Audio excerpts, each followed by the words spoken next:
This is CBC Here and Now.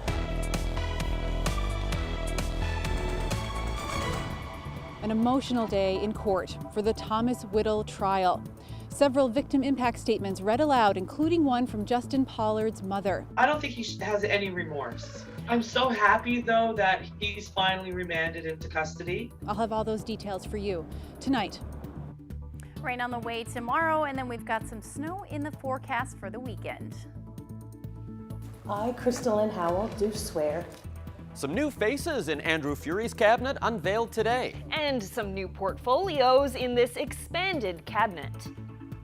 Welcome to Here and Now, I'm Carolyn Stokes. And I'm Peter Cowan. We start tonight on the West Coast.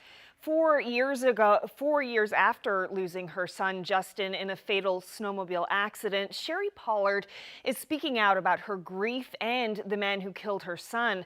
Today in Corner Brook, there was a sentencing hearing for Thomas Whittle, who was convicted in the man's death in January. Tonight we hear how grief, frustration, and anger have played out in the courtroom. Colleen Connors reports. Sherry Pollard appeared by video conference, wearing a t-shirt with her son's face, her necklace a constant reminder of her son. This is a necklace I wear every day, and it has Justin's ashes in it. Yeah, I wear it every day. I don't go anywhere without it. Pollard told the court that Justin was her only son and the light of her world. She broke down several times, referring to her unbelievable grief. She could see Thomas Whittle in the courtroom while she spoke. Somebody had to speak for Justin. Justin is not here anymore, and I found the trial had a lot to do with Whittle blaming Justin, and I felt I needed to tell my side of how much pain we've gone through. Justin Pollard's best friend, grandmother, aunt, and uncle also read out statements and poems, saying how they have lost sleep, can't eat, and the grief is too much to bear. Pollard died from his injuries in the snowmobile crash early one February morning in 2017. The snowmobile sped across the bridge and collided head-on with a taxi van. In January, a jury found Whittle guilty of driving dangerously while drunk, resulting in Pollard's death. But throughout the trial, Whittle, who represented himself, said he was not driving the machine that night, that Pollard had his hands on the handlebars from the back of the machine. Surveillance photos from the bridge that night showed a speeding snowmobile with the person on the front driving it. Sherry Pollard says the hardest part about court is witnessing Whittle's curt tone towards Justice George Murphy and what she calls his lack of remorse for what's happened to her son. I found through the whole trial he was very disrespectful. He was very quick to say stuff to the judge that floored me, and in thinking like what kind of person he really must be on the outside. If you're that rude and that inconsiderate to a justice, what kind of person are you like on the outside with other human beings? Like, are you that nasty to others?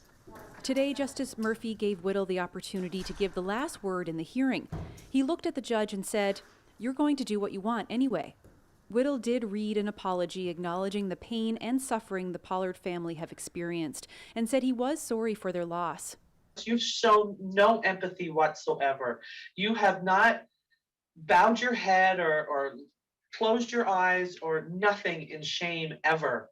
There was no remorse, there was no empathy, there was no feeling behind that apology.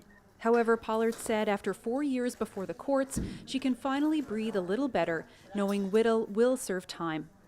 Whittle is now in custody following today's hearing, and he will learn his fate and how long he will serve in federal prison on Monday of next week. Colleen Connors, CBC News, Corner Brook.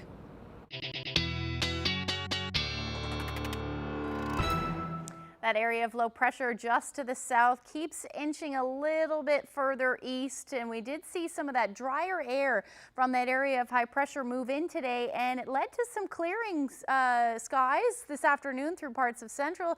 Clarenville actually saw some sunshine as well, and then CBS, I saw some photos where we saw some sunshine today on the Avalon. Now those showers have moved back in. in, and we can see the visibility still at 200 meters in St. John's. Otherwise, we're looking at some pretty lovely conditions for the rest of the province, even seeing some nice visibility up through portions of Labrador as well. And as we head through the night tonight, that visibility is going to decrease. We're going to see that RDF move back in, and in fact, some heavy rain through the day tomorrow. By the time we get into Saturday, we start to see that potential for some snow. There it is there. I'll time that out for you when I come back. Thanks, Ashley.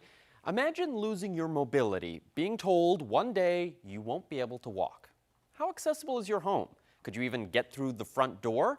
Well, that's the terrifying situation a Mount Pearl woman faced after complications from a surgery in September. While she's finally back home, as Ryan Cook reports, she still has one major hurdle to overcome. Betty Collins can't get off her back patio. It's the only outdoor space that's accessible to her, but she can't get down. My tears and runny nose happen every single day since all this happened, because this is brand new. Collins suffered complications during a back surgery in September. It's left her with a bend in her spine and very little feeling in her legs. After 6 weeks in hospital, her surgeon dropped a scary truth. He said, well, if you can't get renovations done to your house, I guess you're going to have to go live in a long-term care facility. That came to me calling my husband and telling him I'd never come home again. Collins couldn't get inside her house, so she had to spend 5 months in hospital. With the help of social workers, she found funding to do the renovations. Enter Kelly McGuire and Josh Mentions, who launched an accessibility consulting company last year. Mentions also can't get inside the house, but he's formed a bond with Collins over the patio. And McGuire has done plenty of heavy lifting. Renovating existing homes is very challenging, and in some cases it's not possible to accommodate someone in their own home. So we're really glad that in this case we were able to do that. They took down a wall, widened doorways, and overhauled the bathroom. Collins finally came home in February, but without a wheelchair lift, she hasn't been able to leave since. It's isolating, unsafe, but also tempting to be just a few feet away from freedom. It's lovely, it's wonderful to be home, but it would also be nice to be able to get down in that garden.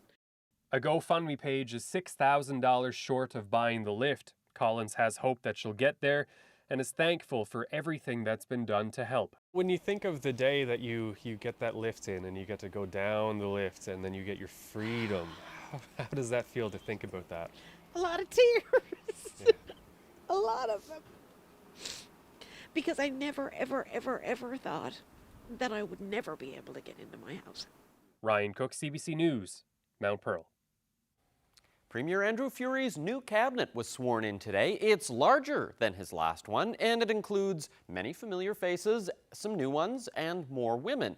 Furey says it's all necessary to take on the province's health, economic, and demographic challenges. Here now's Mark Quinn has more. At a time when there are calls to reduce spending, Andrew Furey has added 2 ministers to cabinet, adding salaries and bringing the total number of cabinet members to 16. There's been cabinets that have been larger, there's been cabinets that have been smaller. In my estimation, having been there now for 6 months, this is the right size. The number of women in cabinet has increased from 3 to 5. That's a third, well short of the gender equality the Progressive Conservatives called for. This is the right combination of skills and gender for the problems that we face. And you know, they can call it away all they want, but this is amongst the highest proportion, an absolute number of women in cabinet. 2 of those new ministers are Krista Lynn Howell, Municipal Affairs, and Pam Parsons, Minister responsible for women and gender equality. Very pleased that the Premier, recognizes how important the status of women is in gender equality, and it's now again a standalone portfolio. Furey also made John Abbott the Minister of Children, Seniors and Social Development. Abbott is Furey's past rival for the leadership of the Liberal Party. John's a big man, I'm a big man, and we can get over that, and big people, I should say, we can get over that. I've never held grudges in my life, and I don't intend to start now. I've always been about building teams and moving forward. In the past, Abbott has called for spending cuts to address the province's dire economic situation, and he expects cuts are coming. I would assume that there's going to be, a downsizing. What and when and where and how I guess that's what the Cabinet will be starting to work on probably as early as today. The NDP is seeking to have Abbott's narrow election win in St. John's East Kitty-Vitty overturned in court. It's not necessary to be an MHA in order to be a cabinet minister. Both Abbott and Fury say they aren't ready to speculate about this before a court decision is made. Mark Quinn, CBC News, St. John's. The opposition PCs are questioning the decision to expand the size of the cabinet at a time when the province is facing a fiscal crisis, and studies are underway to find ways to make the government more efficient. We're adding an extra, close to $1 million to the House of Assembly costing. But I assume, he feels he needs the extra ministers to implement his policies and programs. Looking forward to seeing what they are and how the ministers themselves implement those and put them out to the general public. No doubt, whatever is brought to the House of Assembly will have an opportunity to debate and question. And hopefully the programs and policies are in the best interest of the people of Newfoundland and Labrador. Instead of a 16-member cabinet, Brazel believes more duties could have been shared among the ministers. However, the PC leader welcomed the creation of a standalone department for women and gender equality. Meanwhile, Brazel says the PCs will announce a shadow cabinet in the coming days. And it appears there may be competition for the high-profile position of Speaker of the House. Former Cabinet Minister Sherry Gambin-Walsh tells CBC she intends to put her name forward. She hopes to become the first woman to ever hold the post. Gambin-Walsh was removed from Cabinet a year ago after police found she leaked Cabinet secrets, though she was never charged. The Speaker position was recently held by St. George's Humber MHA Scott Reid.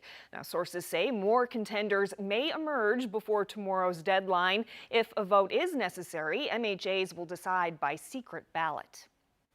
There's one new case of COVID-19 to tell you about tonight. It's in the Eastern Health region and involves a woman in her 40s. Public Health is investigating the source through contact tracing, and anyone who's a close contact is being advised to quarantine.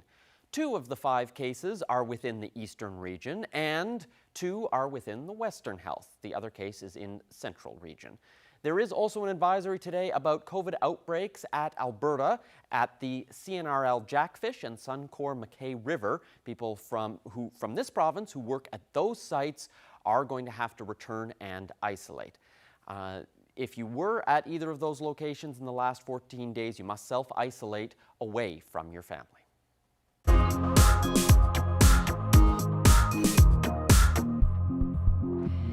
For now, the teachers' union is holding its applause for the plan to bring high school students back to school next week. There are still concerns about workplace safety and questions about how students will learn both online and at home. Cease Hare has that story. For almost 2 months, high school learning in this province has looked like this: students stuck inside, at home. Wednesday's return to the classroom, even part-time, is exciting news for many stir-crazy students and their wary parents. But not so much for the union representing teachers. It's concerned about safety, maintaining 2-meter social distancing, and making sure that students stick to their in-class bubbles. And again, I'd simply ask anyone who thinks that they don't break down to visit any school and just observe what happens in the interaction between students during the non-instructional times. Ingram says without these basic assurances, the return is fragile. Look no further, he says, than the dozen or so teachers in Mount Pearl who tested positive for COVID-19. Now, would I suggest that every one of those individuals contracted in their workplace? I wouldn't state that, but I think it stands to reason that at least some of them certainly did. I would stand to reason that a number of those students contracted COVID in their school as well. Ingram says returning to school means his members must break their bubbles each day, making a possible argument for vaccines to provide teachers with another level of protection. Starting Wednesday, most high school students are moving to a blended model, meaning half will show up to class one day and then do online learning the next. Ingram wonders how teachers will juggle both. The fact of the matter is, teachers cannot be doing 2 tasks simultaneously, and I'm looking forward to seeing the exact details on how this, once again, another change of teaching dynamic will play through. The province's child and youth advocate says school is, for many students, their only safe place and plays an important role in mental health. I would love to see them in class full-time as soon as there are ways and means to do that, and if there have to be resources put in place to do that. I think it's critically important to try to get young people back into the classroom, but when it's safe to do so. Easter break has been extended to Wednesday, allowing teachers 2 days of prep time for their new reality. Cease here, CBC News, St. John's. Meanwhile, the head of the Canadian Teachers Federation is pushing for students to go back to class full-time. But the organization still wants physical distancing. But how do you do that in small schools? There are lots of places that aren't being used because of lockdowns and people not being allowed to go to businesses. So there are other spaces that they could use, and they could hire more teachers so that those teachers can teach part of the class and their regular teacher teaches the other half.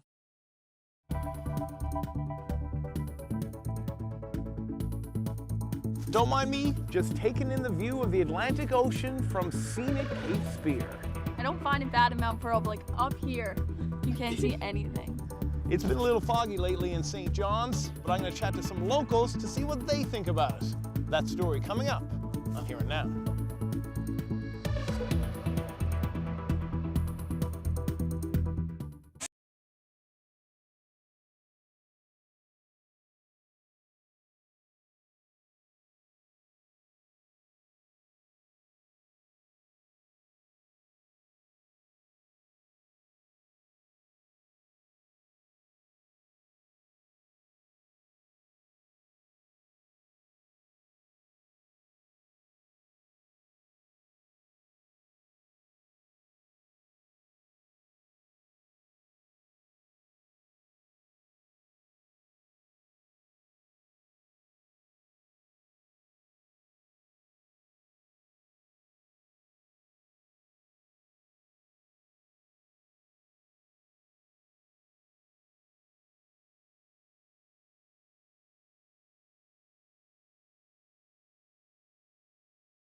Welcome back to Here and Now.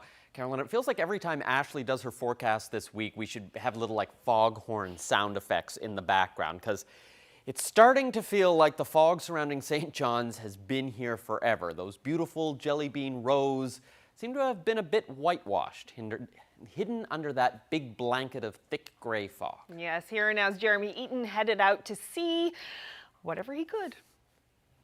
Don't mind me, I'm just taking in the view of the Atlantic Ocean from scenic Cape Spear. As you can see, it's been a little foggy in St. John's lately, but as with everything else in this province, people are taking it all in stride. No 8-letter word, how about? Just like the Sharp family, rather than spend the time indoors, they came to Cape Spear for the views and a family picnic. From the comfort of Mom's SUV. It was very boring because it's always raining, especially on the week that we get off. So we decided that we would go for a tiny picnic up here, and we were going to do it on the benches, but it's really cold. All right, your turn to pick a word. While the Sharps played games in the back, people all over St. John's played a little Where's Waldo? Instead of trying to find the funny fellow in the striped shirt, people were just looking for anything that resembled colorful downtown St. John's. Most times you see this out around like St. Mary's Bay, out by the ocean, but being as where we are, it's only a matter of time before it comes in, comes out. Beautiful Cabot Tower, a popular backdrop for photos year-round. Why wouldn't it be, with these million-dollar views? We came up here, we wanted to see the view, but there's absolutely no view because of the fog. For these high school seniors on Easter break, documenting the fog on social media helped pass the time. We came up just for a drive after brunch and we were making some TikToks, but there wasn't much of a view. It's kind of all gray, so we were just kind of making TikToks in the car. So how do you describe this blanket of fog that has encased the city for the past week? There's a really white wall in front of you. You just can't see through it. You can't see the water. You can barely see the rocks. Looking at like a blank sheet of paper almost, you know? Despite being barely able to see Cabot Tower atop of Signal Hill, that didn't stop people from coming up here and checking out the non-existent view. And the folks that we talked to today said that they know that the fog will eventually roll out. The hope is that it's replaced by sun. Jeremy Eaton, CBC News from scenic St. John's. This weather update is brought to you by the Healthcare Foundation Home Lottery. Bonus deadline is midnight tomorrow. Order tickets now at hcfhomelottery.ca.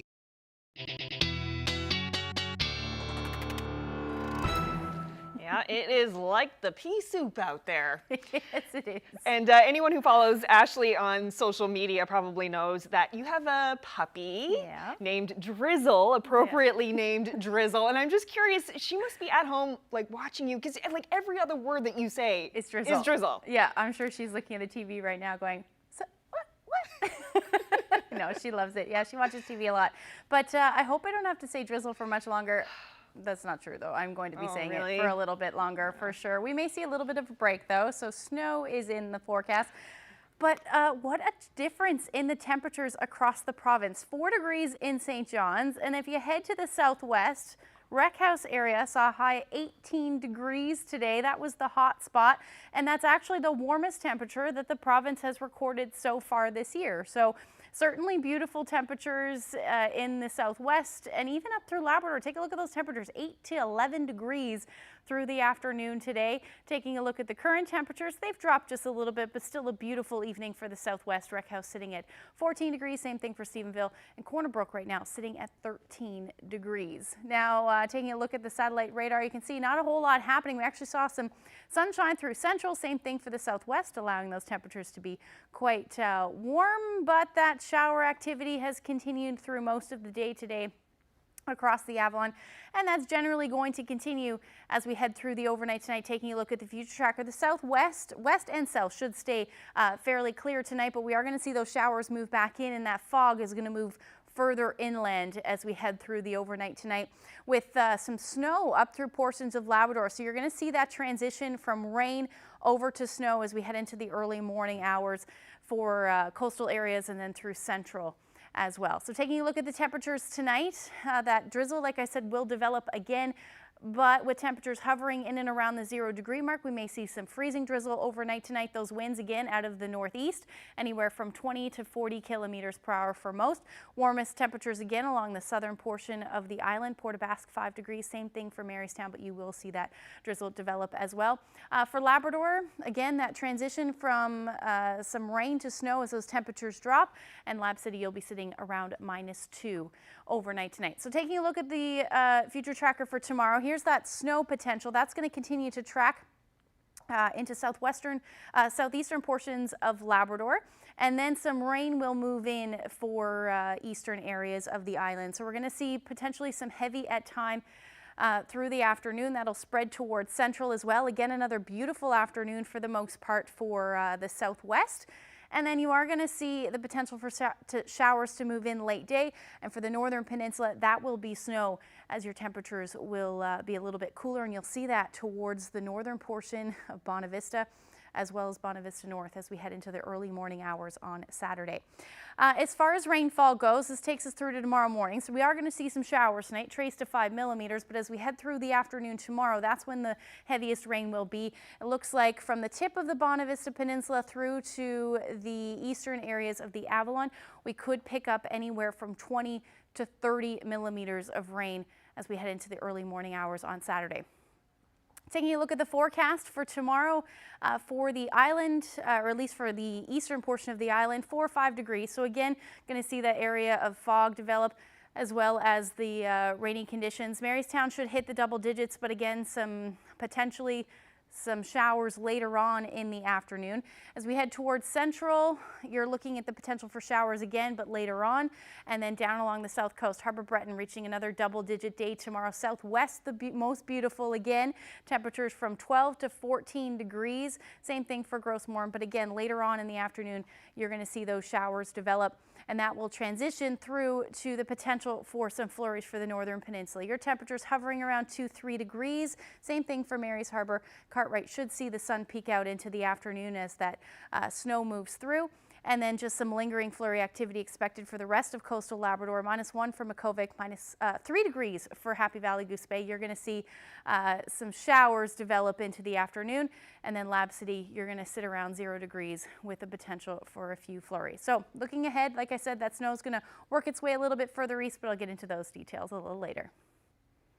Well, 16 cabinet ministers were sworn in this morning. 5 of them are women. 2 of those are new faces in cabinet. Pam Parsons was appointed to the Department of Women and Gender Equality, and Crystalyn Howell is now Minister of Municipal and Provincial Affairs.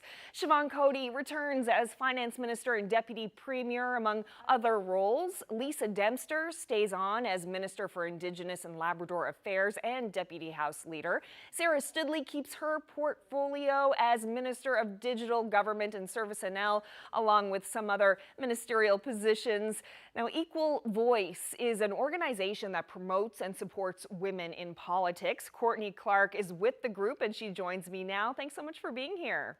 Thanks for having me. So we saw a record number of women candidates in this election, but we didn't see a record number of women elected or a record number of women appointed to the cabinet. What do you think the disconnect is there? I mean, there's a couple of different things that happened in the course of that election. It was definitely election like no other.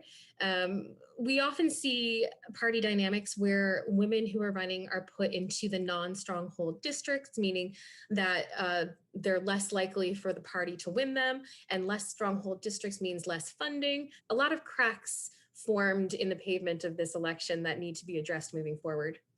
Now, the department responsible for women and gender equality has once again been parsed out to be a standalone portfolio with a minister dedicated solely to that portfolio. What does that decision to make that change say to you?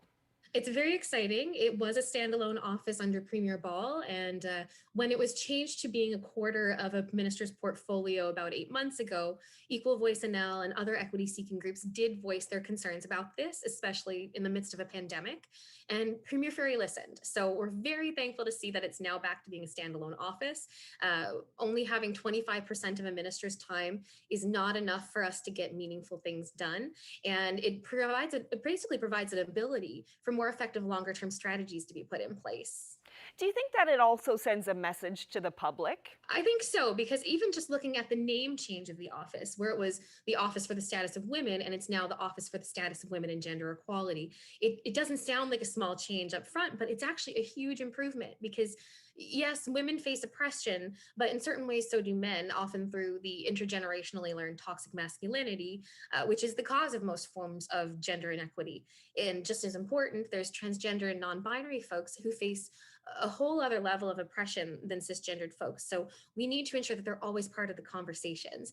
Adding that line of gender equality clear in the title of the office itself really reflects a progression of our provincial government's mandates, values, and priorities. So even though we didn't see gender parity in the cabinet this time around, I'm going to take a celebration for that little win. Now, one way to measure the influence of a cabinet minister is to look at the size of their department's budget. So we put together a graph to see an overview of each department's budget. The gray bars represent the budget size of departments led by women.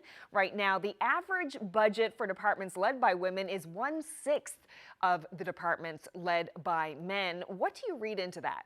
There's a lot of factors to take into account, but this is not surprising.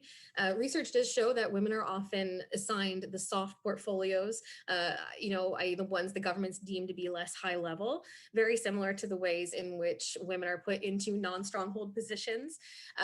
When in actual fact, that underinvestment of departments and ministries are what greatly affects our social and economic outcomes. I guess the counter to that would be Siobhan Cody, who's in one of the most powerful and arguably the most important portfolios, which is finance. Exactly. So, and she's done an amazing job as Deputy Premier. So I'm very excited to see the impact she continues to make. And especially Pam Parsons, with coming in, doing this role for the first time and being there for 100% focus on women and gender equality. We're very excited to work alongside her. And a huge thank you to Minister Lisa Dempster, who's done a phenomenal job with the role. Well, Courtney Clark, thank you so much for joining us today. Thanks so much.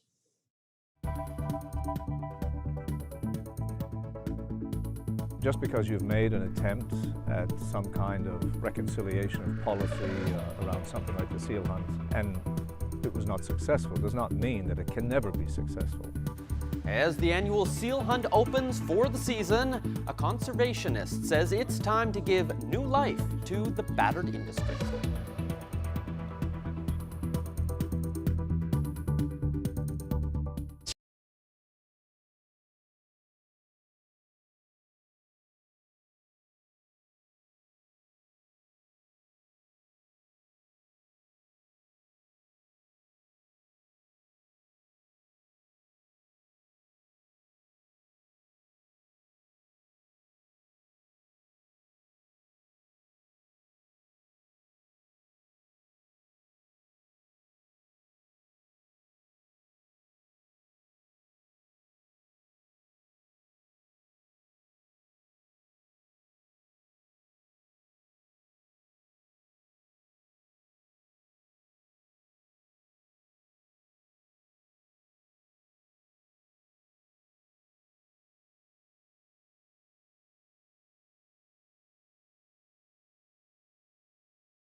Welcome back. The annual seal hunt begins today. Sealers missed going out on the ice last year because of the pandemic, but the hunt is going ahead this spring.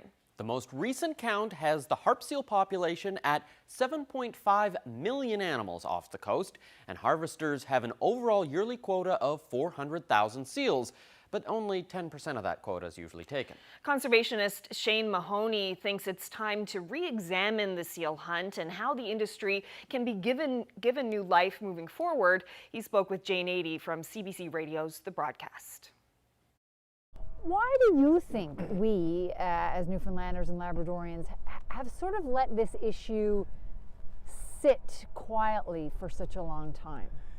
Well, I mean, I think part of what happened was, it was such an explosive event at the time when it happened. We saw the overwhelming presence of people who were opposed to this idea. We saw the elaborate steps that eventually led to a full closure of import possibilities through the European Union, which, after all, was a pretty significant action. And therefore, it seemed like the hill that we had to climb, of course, was getting higher and higher and higher all the time. Then we had the World Trade Organization appeal, which failed. We thought we could overturn the EU decision. That failed. That seemed to put another brick higher on the wall, so to speak. And I think part of it then is that, and part of it is a general sense that, in Newfoundland today, that so many things are beyond our capacity, Our fishery is so regulated by a national government and we have such little say. Or we have incredible massive projects being developed around us which don't seem to work out that well, and yet we didn't seem to have a great deal of say in how they worked. I think the Newfoundland culture has been hit by a number of these kinds of realizations, and it's beginning to feel like, well, what can we do? What can we do about these things? And my more general concern, even beyond the seal hunt, of course, seeing you've raised it here, is that that kind of malaise is turning Newfoundlanders, renowned for their passion and their sense of life and their commitment to things such as our armed forces and all of those things that took great energy and courage. I think to some extent we've been turned into a group of people who are much more passive, much more willing to accept the decisions that are foisted upon us, and much less inclined to fight back. And the consequences of that, of course, is that, as anyone who knows particularly rural Newfoundland, but even this famous old city of St. John's, the consequences of that is that we are losing important structural elements of our culture every single day. And the seal hunt, the 350-year-old seal hunt, is one of the most miraculous engagements between humans and wildlife that the world has ever seen. Not even the Inuit peoples hunted seals this way, the way we have. And it's an intangible cultural heritage that should be recognized by the United Nations. And it's something that we should be fighting for, just as we fight for the quality of our rural communities and the beautiful architecture of our traditional homes and all those other things that make a culture what it is. I think it really has been a long time since any of us have sort of examined what's going on and what can be done in the future. That was your premise, I think, is where do we go from here? What prompted you to start thinking about that? Well, I think it's for the very reasons you mentioned. I mean, the world changes. Everything changes. Its institutions, the attitudes of the public, the realities of human beings and natural resources, the crises that emerge in the environment. There's a constant pattern of change. And just because you've made an attempt at some kind of reconciliation of policy around something like the seal hunt 10 years ago or 5 years ago, and it was not successful, does not mean that it can never be successful. And furthermore, I know through the groups that I work with that there is an expanding realization that the management of the Earth's natural resources, including its living resources of the ocean and the seas, have to be part and parcel of a concern for human livelihoods and for the rights and the health and the benefits to humanity. And these ideas are being enshrined very regularly now in international conventions, for example, like the Convention on Biodiversity, the Convention on Migratory Species. They are very much part of the United Nations Sustainable Development Goals. There's a much, much greater emphasis on Indigenous peoples and local communities now than there ever was. We all realize this, including policy and legislation that's being adopted in Canada and elsewhere around the world. So it seems to me that this question of should local people living in the rural circumstances of this island and related geographies be able to harvest from the ocean an abundant natural resource in terms of seals in the same way that they do codfish or any other commodity from the ocean, it seems to me that that is something we should never let go of and something we should re-examine periodically and try again with these new winds of change at our back. Well, next week on Here Now, Jane Aidy is going to have a panel discussion on the seal hunt. Along with Shane Mahoney, she'll have Eldred Woodford, a fisherman and the president of the Canadian Sealers Association, Dion Dakins, the CEO of Carino Processing, and Jen Shears, the owner of Natural Boutique.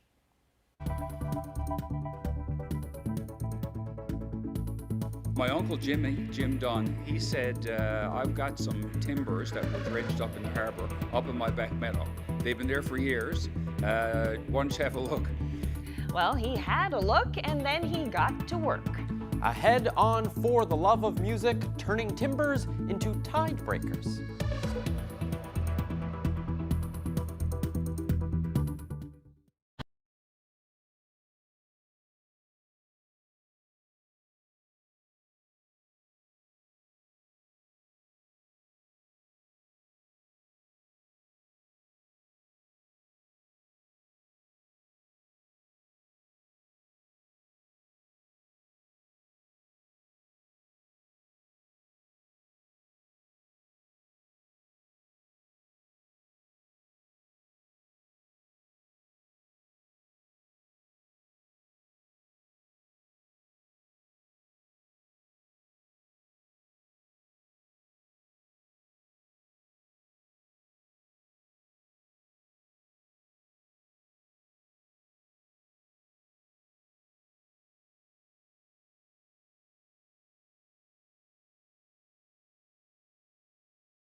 A new study is delving into the long-term effects COVID-19 can have on the brain.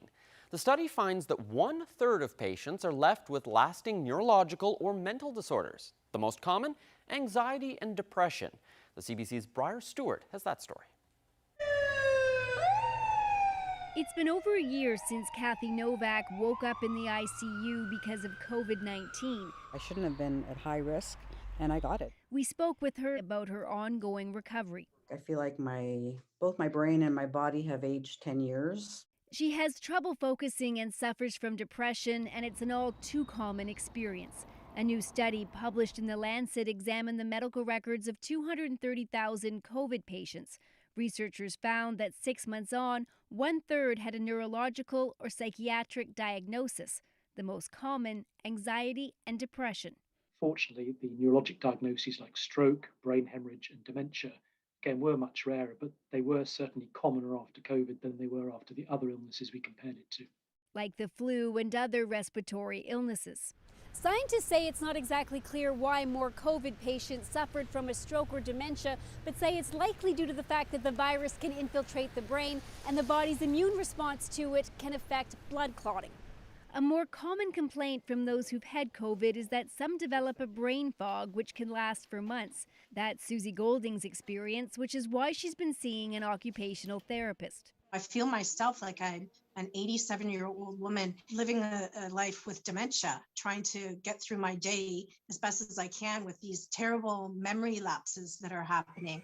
Golding says the government needs to do more to help those suffering from the lingering effects of COVID, and medical experts say it will be a challenge to meet the demand. We don't have that many neurologists in Canada. We don't have that many psychiatrists in Canada. We're going to need a team effort to do this. Because as the number of cases grow, it means more Canadians with COVID will be in need of follow-up care. Briar Stewart, CBC News, Vancouver.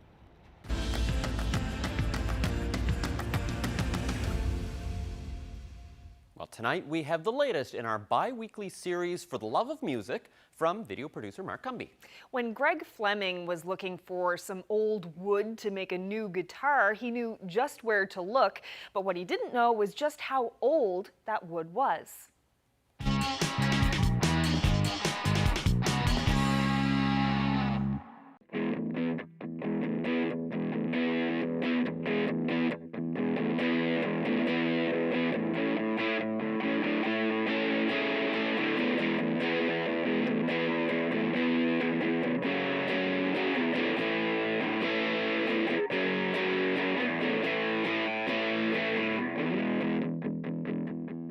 The sound from the guitar is extremely unique. I've played Gibsons and I've played them through different amps like Les Pauls or SGs. I've got Fender Telecasters or Stratocasters. They sound a different way. This guitar sounds like none of the above. Pretty well most of my life I've been involved with music and I love music. And I've got a bunch of different types of guitars and I thought it'd be interesting to build one. So about this time last year, actually, I reached out to my family who are on the Southern Shore. Most of them are, that's where my mother's from Renews.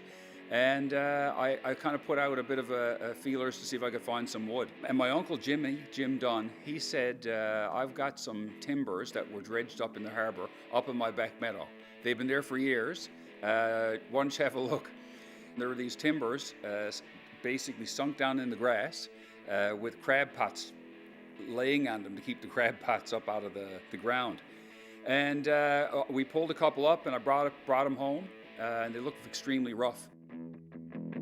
So it was September last year I cut the first piece of wood open and I'll never forget it. When I split the wood, I spent about 20 minutes looking at the grain with this infused black. It was absolutely amazing. And since then, every piece I open, it's kind of like got its own story and feel. Some are darker and dirtier, some are really clean and they look like you can buy them at the hardware store.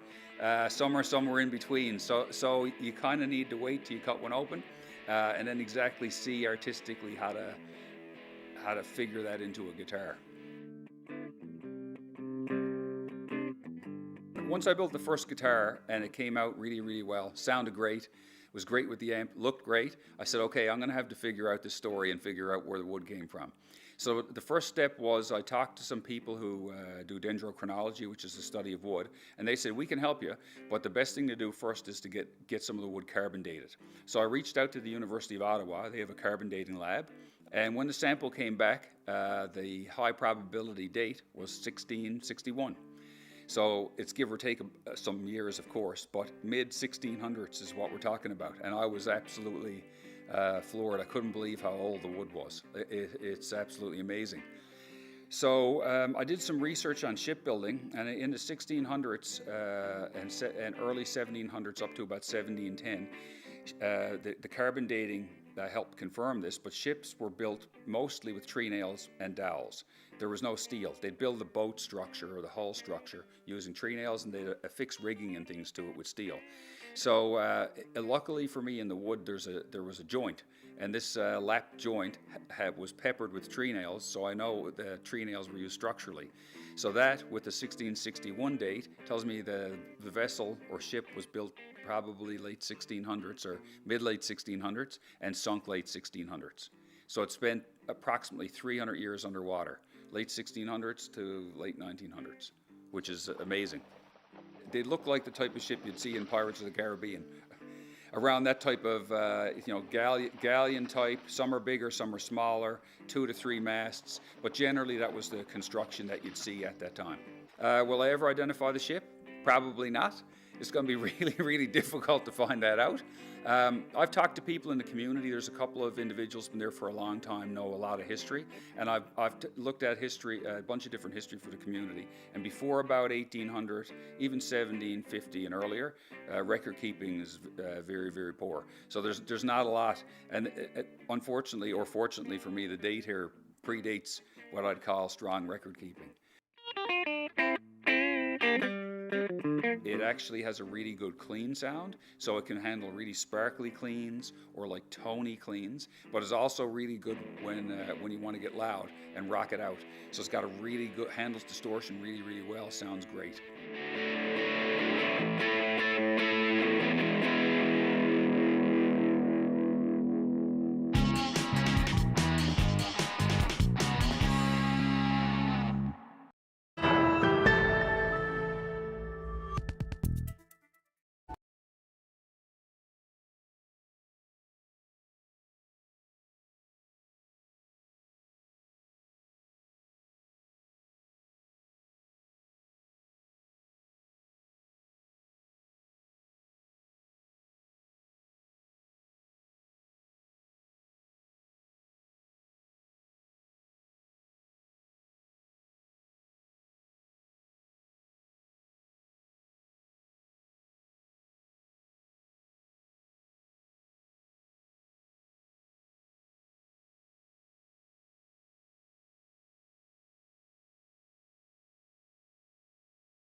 Ashley is back with a look at the long range. So how is the weekend looking? Cold. Things are going to cool down. I know it's been fairly chilly in the east. We've seen temperatures, 2, 3, 4, 5 degrees, but they're going to be pretty chilly overnight as well. Let's take a look at the future tracker just to show you where that snow potential is. It looks like it's going to hug the northeast coast as we head into Saturday morning and maybe reach eastern areas of the Avalon as we head into Saturday afternoon. You can see there the potential to change over to snow. Shouldn't accumulate too much, but the potential is certainly there. And then as we head into the afternoon on Sunday, we're going to see that low pressure system retrograde, which just means it's going to move from east to west, and it's going to bring in some of that warmer, moist air again, and some of the milder, relatively milder temperatures, which should change everything back over to rain as we head through the day on Sunday. Then into Saturday or Sunday afternoon into the evening hours, we may even see some clearing skies in the east. I have the potential for some sun in there, but it'll be late day if it does happen, just in time for sunset. But we are looking at that shower activity moving back in again through the day on Monday as well. So taking a look at the temperatures, mentioned they're going to be a little bit cooler, sitting anywhere from 1 to about 5 degrees. Again, the warmest in the south and the west. And then up through Labrador, you're looking at temperatures into the single digits as well. 1 degree for Lab City, same thing for Happy Valley, Goose Bay, with that flurry activity continuing. Much of the same as we head into Sunday, maybe a little bit more sunshine in play for Happy Valley, Goose Bay, 6 degrees for Lab City. So you're going to see a transition of, or at least the potential for either showers or flurries through the afternoon. And then we'll see that change back over to showers as the day goes on across the island. Temperatures will be a little bit warmer, 2 to 6 degrees through the afternoon. After that, there's that sun icon in there for Sunday, still keeping the potential for some flurries in for the first half of the day, hovering around the 3-degree mark. And then Monday and Tuesday will return to that easterly flow. Fog and the RDF will continue. So temperatures will be hovering around 5-6 degrees. For central Newfoundland, you're looking at a similar story. You'll see that transition a little bit later on Monday, though, unfortunately, with the potential for flurries still in the mix. And then Tuesday, you're looking at about 8 degrees and some RDF. Same thing will continue for western Newfoundland. So take hold of the sun that will be seeing for the next couple of days.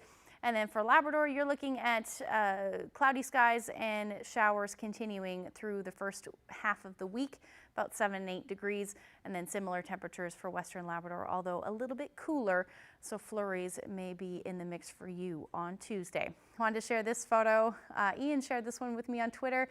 Foggy day makes for some pretty cool photos. Thank you for that. If you have any weather photos, send them to nlphotos@cbc.ca. Really cool photo. Did you eat the rest of that fish? And before we go, earlier in the show, we were talking about the cabinet being sworn in today. And Peter, when are we going to be seeing the MHAs being sworn in? Monday's going to be the big day for them. So we're going to see 39 MHAs sworn in. The last one, we need to see what happens with the judicial recount in St. John's East Kitty-Vitty. And that'll have to be settled before John Abbott either does get sworn in or doesn't, depending on what happens there. All right. Thanks so much. And thanks to everyone at home for watching. Good night.